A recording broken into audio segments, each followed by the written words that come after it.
Fantastic. So, good afternoon and thank you for joining us. My name's Megan Dixon and I'm really pleased to be hosting this session. A few words about the English Association before we start. The English Association is a learned society and subject association which was founded in 1906 to promote, support and celebrate the discipline of English studies. We cover all stages of education from primary and early years through to secondary and further education, to higher education and beyond. We also cover all parts of the discipline from language, linguistics, literature and creative writing.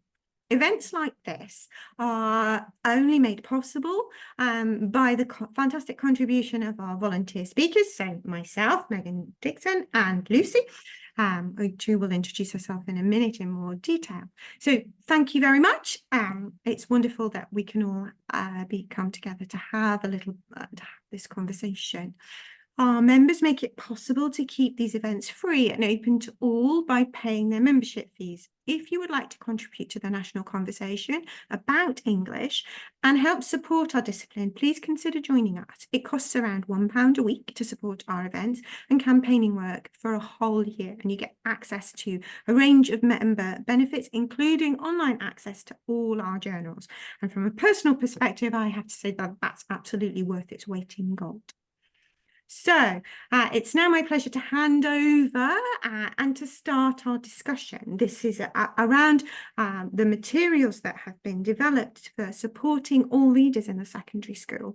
And I'm going to start by asking Lucy to introduce herself and we'll start with a short presentation about the materials that we've been involved in developing. On behalf of Royal Holloway University and the Department of Education. So off you go, Lucy. Thank you, Megan. So I'm just going to post our PowerPoint, which I hope that we will all be able to see. I'm just going to ask Megan, because I know your microphone will be on. Can you? You need it in slideshow. Perfect. And that's, yeah. There we go. Brilliant. Perfect. So let's take it back to the beginning. My name's Lucy Floyer. I'm a secondary school literacy expert. So I've been working in schools for, this might be starting my 26th year, I think, in September, or maybe 27th. I can't remember now. But a big chunk of that has been on leading on literacy from quite early days through to what I do now, which is almost exclusively supporting students with literacy. And I have a particular interest in teenage reading and a particular interest really in the types of students that we're going to be talking about today, or the types of students that this training is developed for, which are children that I would call dependent readers, who are really good at perhaps decoding, but don't always comprehend everything they read. And so whilst what we're going to talk about today helps all readers, it's particularly beneficial for that group of students. And so, Megan, perhaps you'd like to say a little bit more about yourself? Yeah, so I'm Dr. Megan Dixon.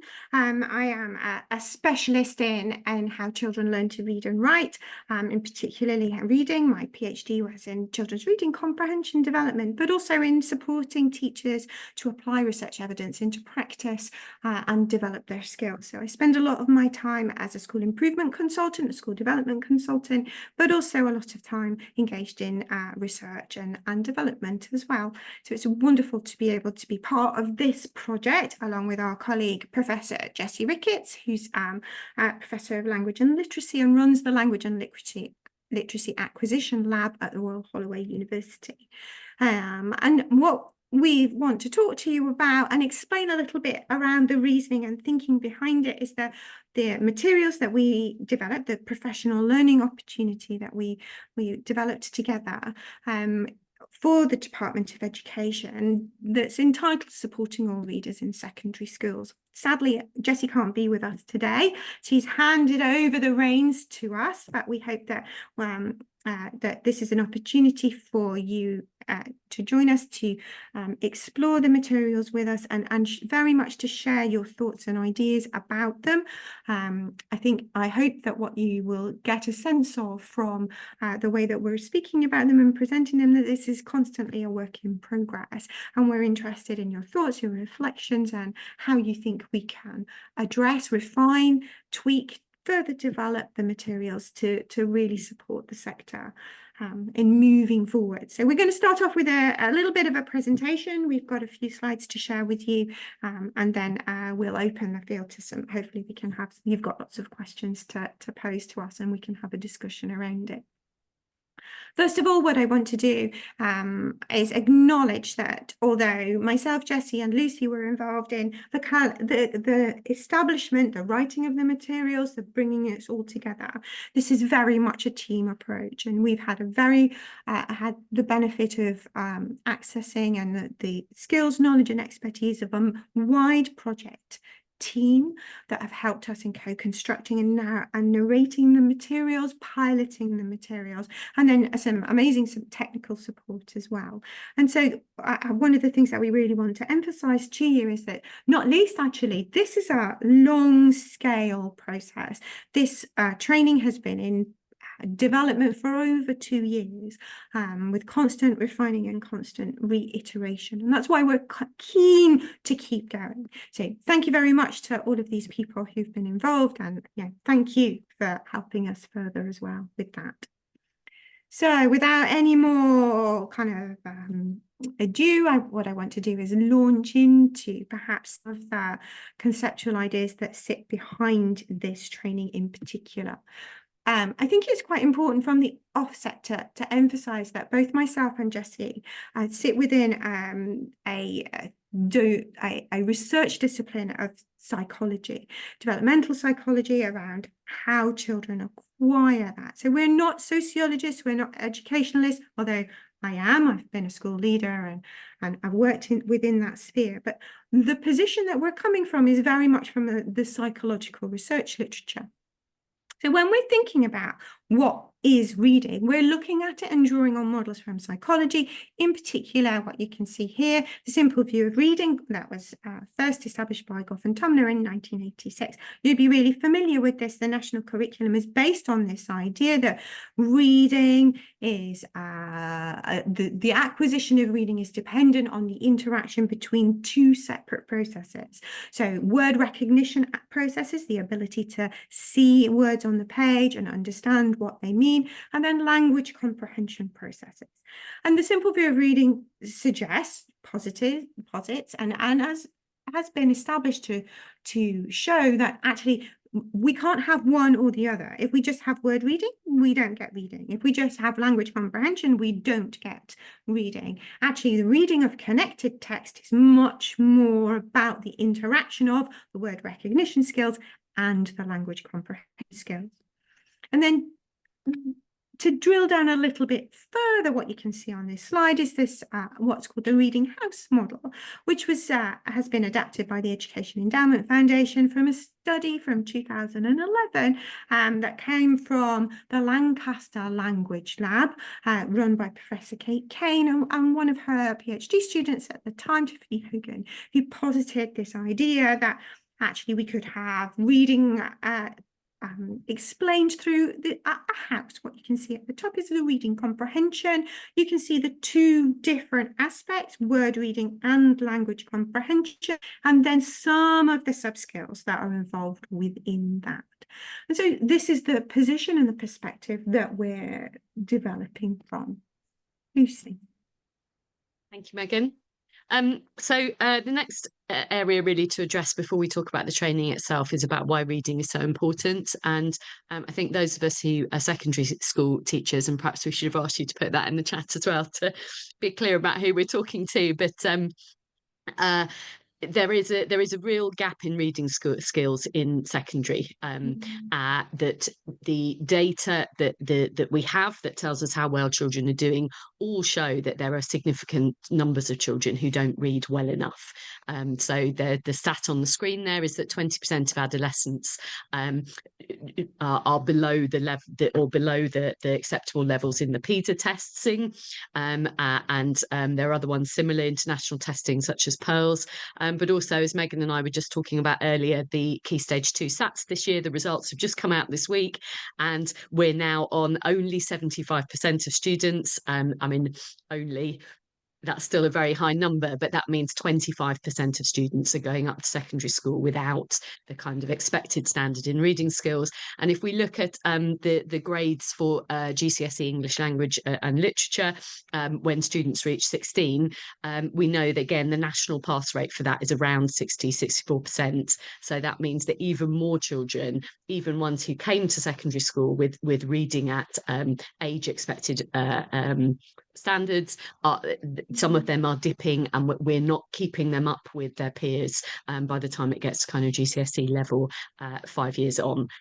So we know that reading in secondary schools is an issue, and we also know that there is a huge amount of literature and research and investigation and practice going on around the early teaching of reading and phonics, and you may be familiar with the reading wars and so on, but we perhaps don't see nearly enough research and investigations into what happens in secondary schools, and so the product that we put together, the CPD training that we're providing here, is about going some way towards trying to address that gap in what secondary school teachers do as part of their everyday practice.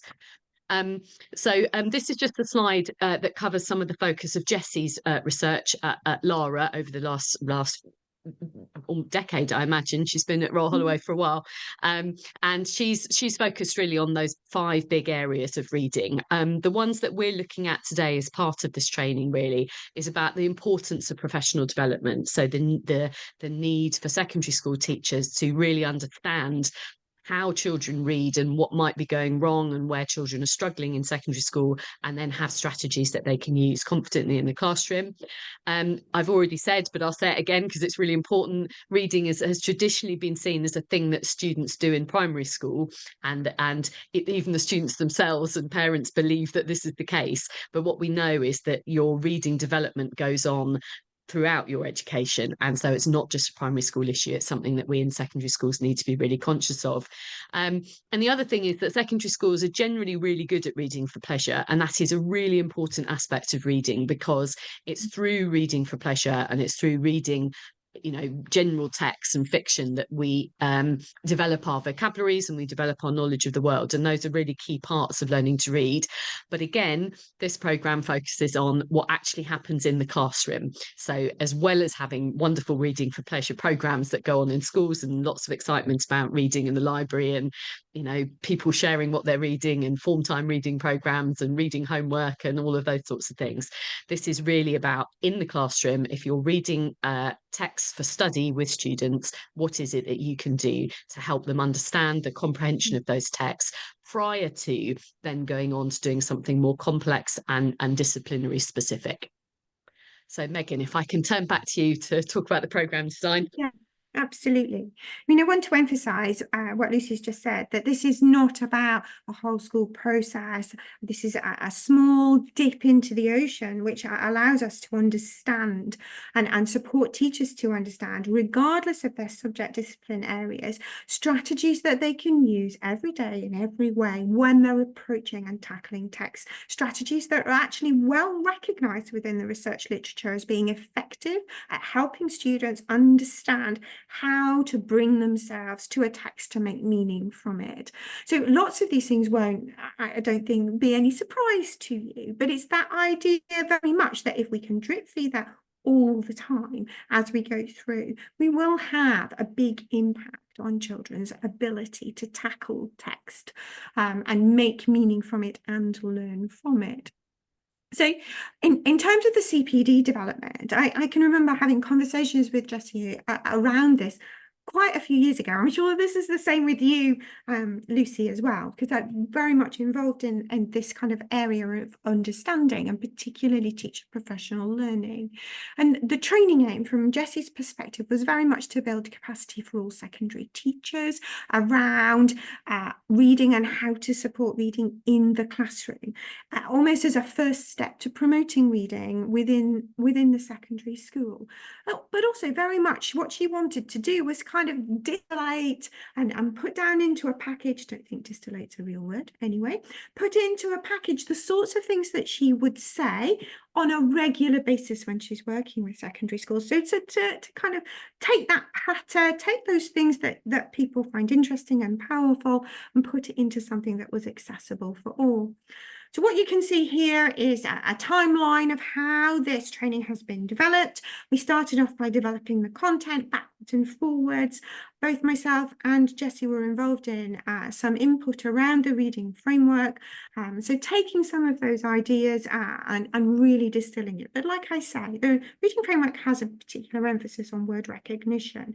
We're thinking more around the area of language comprehension, of the comprehension of text, and being able to use that in order to learn from it.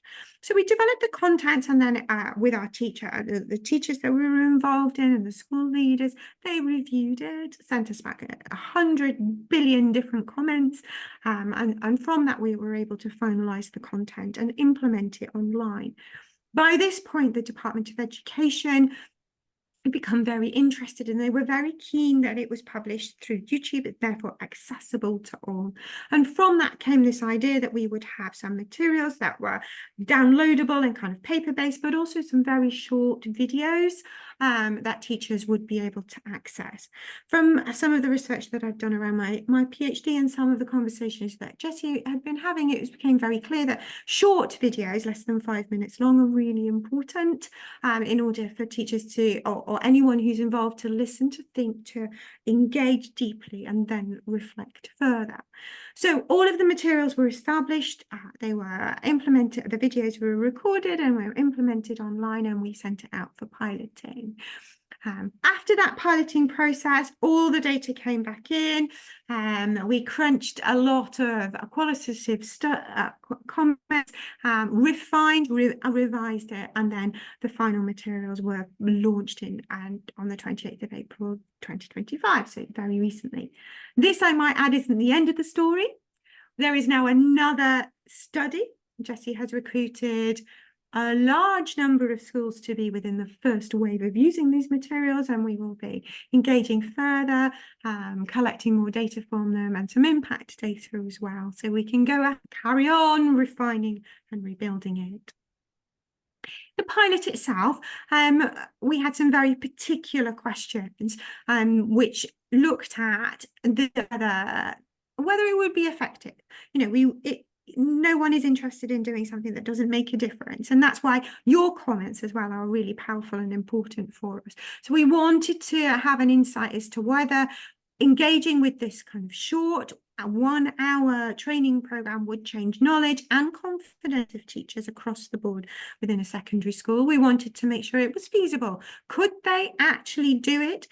And feasible to implement the strategies within the classroom themselves, whether it was accessible. From that, what we mean is, is there an understanding of the content, or, is it too research driven? Is it not explained well enough? Was it easily accessible, easily kind of engaged with? And then finally, this last point around whether the training was acceptable.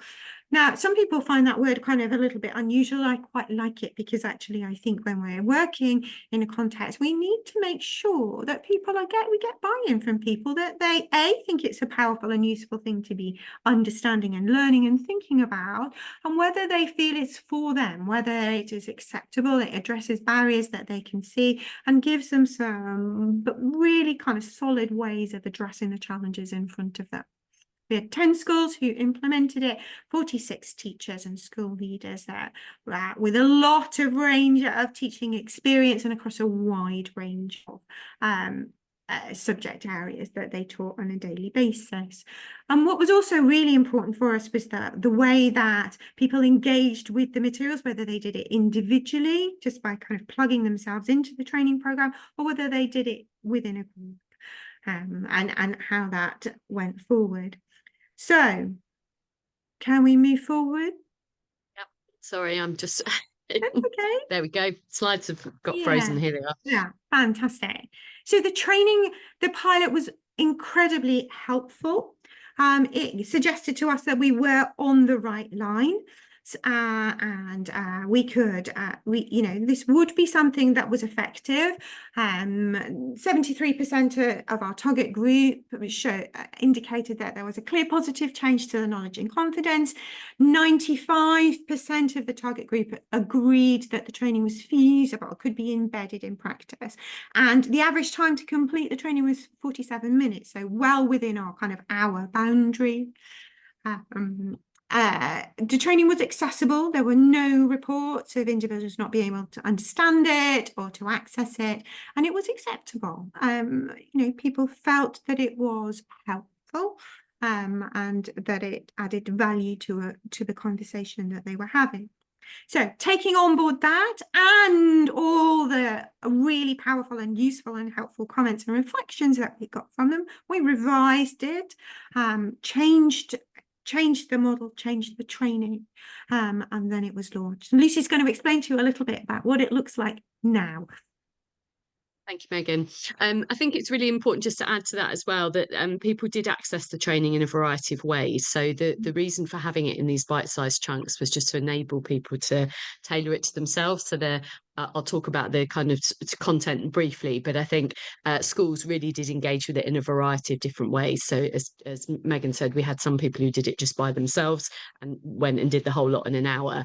But other schools did things like they used the videos for briefings at the beginning of the school day. Sometimes, did it over a period of weeks as a kind of drip feed model. So it's quite a flexible program. Okay, so this is just a kind of summary of the package. There are two distinct programs, but there's a lot of overlap between them. So one of them was aimed at school leaders. So the kind of similarities are that there's an introduction section, and then everybody had access to Jessie's research-led videos. So this involved a video about what reading is, and that draws on the slides that Megan talked about at the beginning about the two different models of reading that it's based on.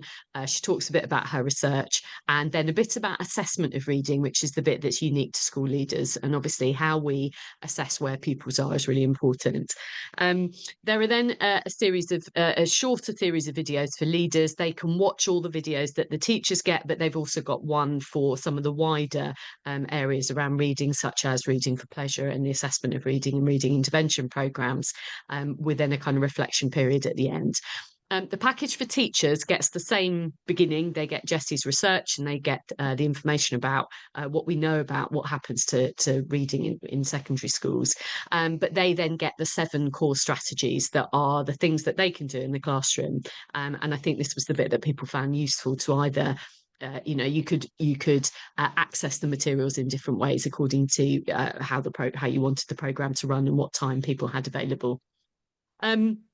So there's just a more detail then about the school leader package. Their extra videos there encourage them very much to read both sets of guidance so that they would be able to lead the training for teachers, as well as having areas that were specific for the school leaders part, as well as some guidance about what the different options might be for enabling staff to access the training. And actually people came up with things that we hadn't suggested either. So I think schools have really embraced the freedom to deliver the package in the way that they felt was most appropriate to their context. In terms of the practitioner package, I think it's just worth having a little look at the titles of the videos, if this is something that you haven't been able to look prior to today's session. But these are the kind of core things that we felt that teachers should know. So the videos include how you choose curriculum texts and how you reflect on the information or the data you have about your students and what sorts of things students might find difficult or need the challenge of, so that when you choose what you're going to teach, choose the materials to deliver your curriculum, you're thinking about students' reading abilities at that point in time.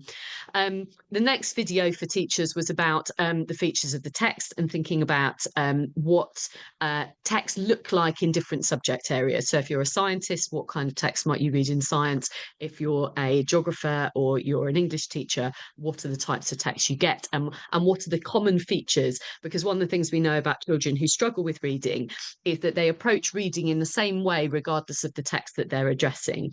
Whereas what we know that skilled readers do is that they might adapt the way that they interact with text and what they expect from it based on what type of text it is. There are then videos about building vocabulary and about the importance of activating background knowledge. So making sure that children, it's much easier to read a text if you know something about the content. And that might be reminding them things they already know, or thinking about what gaps there might be in their knowledge that they would need in order to be able to access the text. And particularly, for example, in history, if they're needing to make inferences, you need quite a lot of historical background knowledge in order to be able to do that. Then there was a video about teaching reading comprehension, and this uses some of the kind of research-based reciprocal reading strategies, but also other things that you might use, and how you make those strategies explicit to children. Because again, what we know about readers who struggle is that they're not aware of what good readers do. So they view the reading of text very much as almost just a decoding process. Yes, it's very passive. Yeah. Once they've decoded the words, then they either, if they don't understand, and sometimes there's not an expectation that they would understand, they either then think, oh, well, I'm just not a very good reader, or the text is too hard. Whereas a good reader will do things to try and work out what the meaning of the text is. Then there's a video about reading in lessons. So this is about who reads and how we model reading and how we use skilled readers and how we give children the chance to practice reading independently. And then the final video for the core strategies is about how you check comprehension. There are lots of children who are really fluent decoders, and that sometimes masks how little that they've understood. And then final section, again, the leaders have this as well. There's an opportunity to just reflect and then think about some kind of action plan about how you might then reflect on your own practice, the text that you teach, and what you might do differently as a result of the training. So there is a brief list of videos there, but Megan and I tested it earlier, and I don't have YouTube Premium, so we got a lot of annoying adverts. But if at the end of the session anyone would like to have a quick preview, then I'm sure we can organise that. But I think what we'd like to do at this point is open the session to questions. So timing wise, we've got about 15 minutes if needed. I'm going to monitor the chat. So I noticed that Phil, I think, had made a comment earlier, which I would just find about teaching GCSE English. So Phil, I might just comment on that because I am an English teacher and teach up to kind of post 16. I think that the strategies that we've put in place here kind of help everybody. And what I've learned about teaching GCSE English is the earlier you do this, the better it becomes. So you have to start this process in kind of year 7, 8 and 9. If you're in FE, obviously that's really difficult because you don't have access to them. So there is a bit of crisis management stuff going on there. And in particular, the bit that's really challenging is teaching the unseen language text. And I think with that, the more practice you can do beforehand about giving children the tools to try and make the text make sense, and then reminding them that where it doesn't, what can they do to get around it in order to be able to answer the questions properly, are those the key kind of things there. It's perhaps this training is very much not aimed at English teachers, it's aimed at everybody. So there are more specific things for English, and I think one of the things we'd like to say is that part of the development of this programme will be providing more subject specific materials. So if there's anything you would like us to include, please whack it in the chat. And we will make sure that that's kind of part of the next development of the programme.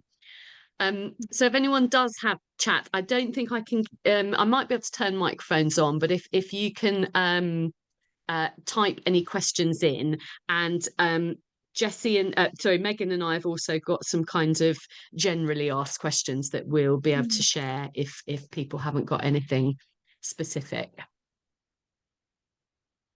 While people are kind of cogitating about that and thinking about this, I perhaps would pick up on a question that I often get asked in relation to this. People are talking about very specific cohorts of children, perhaps children with special educational needs or multilingual learners, and how this training would be applicable to them, because it's not specifically targeting and directed towards their particular needs.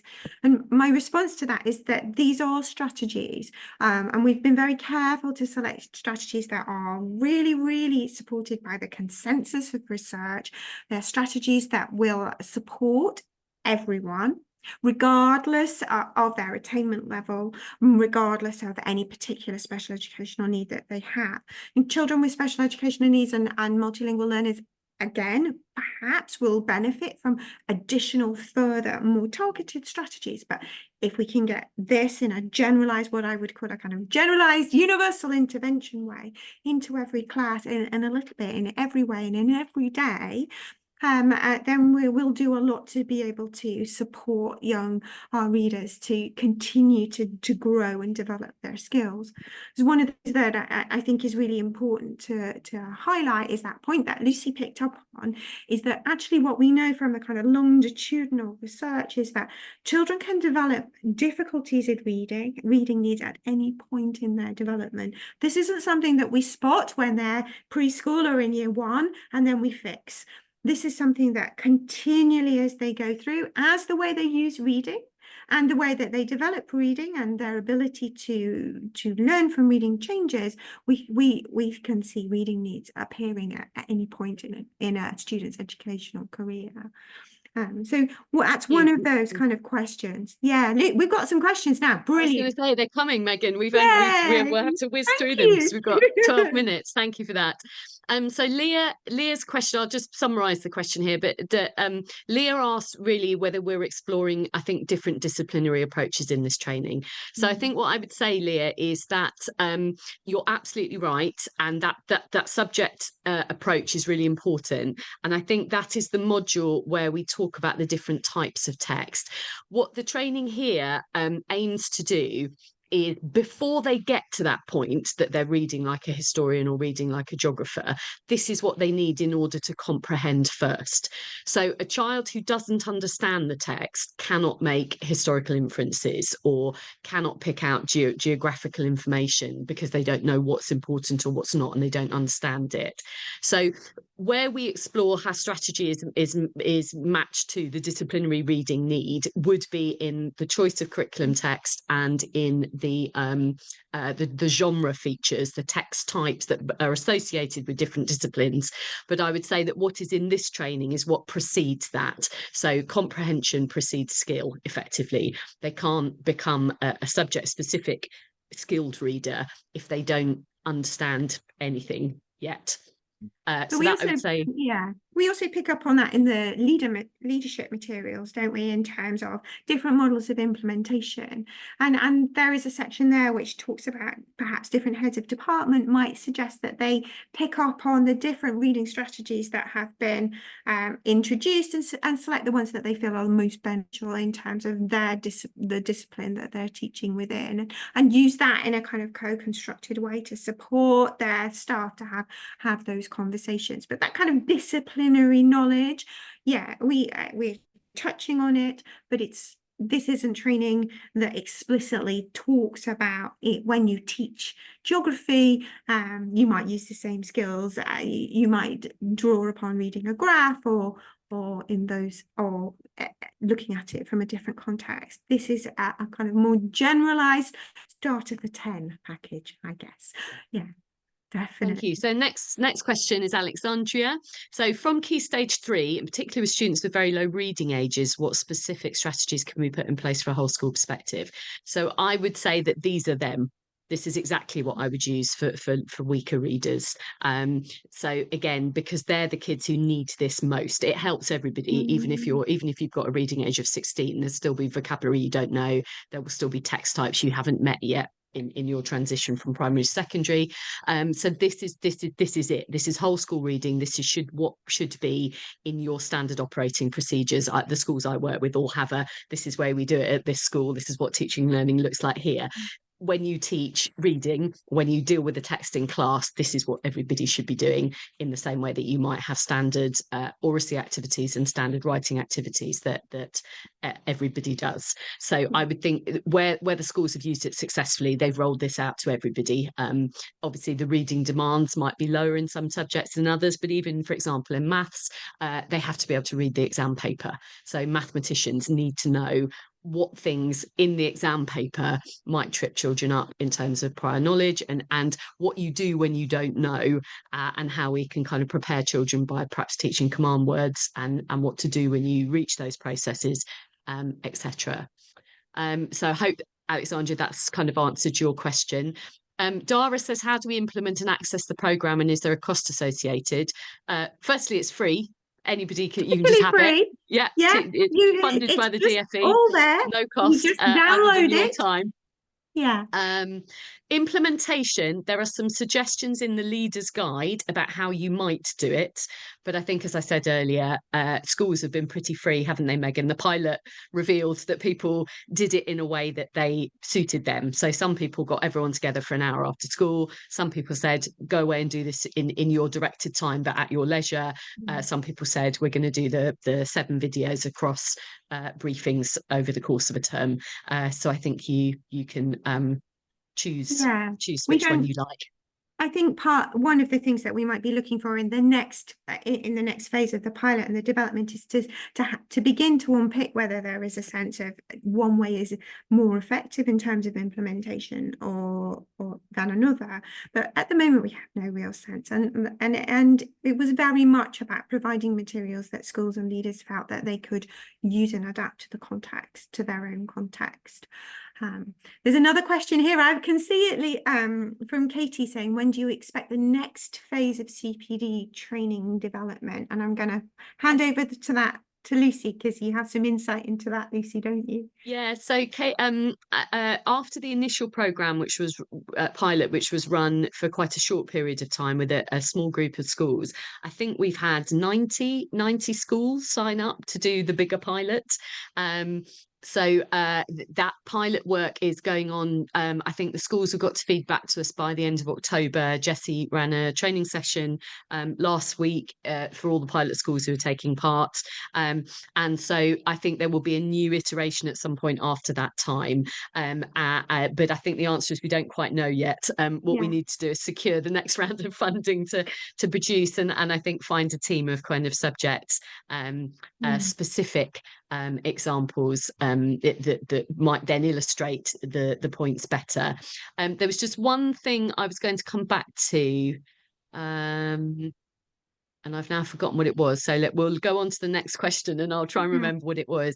Alexandra's got another question. She says, can this course be accessed and sent through to parents to support home learning?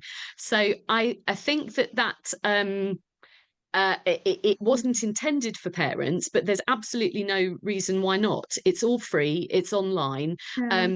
This ties into actually to what Jimena has, apologies if I've said your name wrong, but you've said, is there a link we can have it with other teachers and leaders? So I'll try and find that and post it in the chat. Will you do that? Yeah, I'm doing it now. Yeah. Amazing. So it's on the DFE website, and it's called Supporting All Teachers. I think I need to find the exact title now. What do we call it? All readers in secondary school. There you go. So you can just Google it and it will pop up. And when you click on the package, there are links to each of the individual videos. Thank you, Megan. They are all on YouTube. So everything is on a freely accessible platform that anybody is able to access. Yes, and yes, absolutely, you're right. That if you scan me, it comes up as well. Yeah, absolutely. Perfect. So the materials are there, and what I would suggest in terms of sharing with parents, that's not an idea that had even crossed my mind, but it's a really interesting one. What I would suggest first is that you watch the materials first and then decide whether you feel that this is appropriate for your parental body or not. And I'm not saying that for any other reason than that we didn't write them with parents in mind. So it's we didn't think about the language we were using, the way we were describing things, with parents in mind. So you might want to just kind of think about that and explore that aspect with parents, because sometimes I've found that perhaps it doesn't translate already as well. What might be a really useful idea actually from that, though, is it wouldn't be very difficult to write a parent's version where you basically say, it's a if super your idea. child struggles with reading, here are 7 things that you can do with them at home, from choosing the right types of books for them to read to the kinds of things that you talk about with them while they're reading or after they're reading. I know that secondary school parents really struggle with this. I've run quite a lot of training sessions for parents on supporting their children's reading, and the children seem to be doing their best to cover up the fact that they're doing any at all. And the parents really are very anxious about getting their children to read, particularly in an era of screens and other delightful distractions. I have to say, I've resorted to paying my children. They get money if they read things that aren't manga and Harry Potter. Oh, well, my children stopped reading altogether, but they're now both at university and they're reading like fishes. So I think, that Comes back. it maybe comes back. I think if there's no more questions in the chat, or anybody hasn't got anything else that they'd like to reflect on or share, then perhaps we draw the webinar to a close and just say thank you so much for attending, for being part of it, and for engaging with us. I hope it's been useful just as an introduction to you, and that you go away and have a look at the materials, perhaps use them with your colleagues in school. Our emails are open. We're always available, aren't we, Lucy, for heckles, comments, reflections, or yes, to support please do. people, if you would, or to support anybody who feels that it would be beneficial to have one of us or one of the team to come in and talk to your staff about it. So please do get in Yes, touch. I think we all have emails kind of freely available, but also you can contact us through the English Association. So if you did want to get in touch with us, then do email the team there, and they will be able to put you in touch with us. Well done. Contractually obliged to do that. And fantastic. Yes, and yes, thank you. I mean, we can be online for a few minutes afterwards if anybody's got a burning question that they would like to ask now. But I'm going to stop sharing my screen and I'm going to stop the recording. And thank you so much for joining us. It's been a pleasure to be here and be able to share the work that we've been doing. Have a really, really lovely afternoon in the sunshine. Everyone needs to go outside and have a nice lolly now, I think, probably, before we all melt. Fantastic. Have a lovely evening, everybody.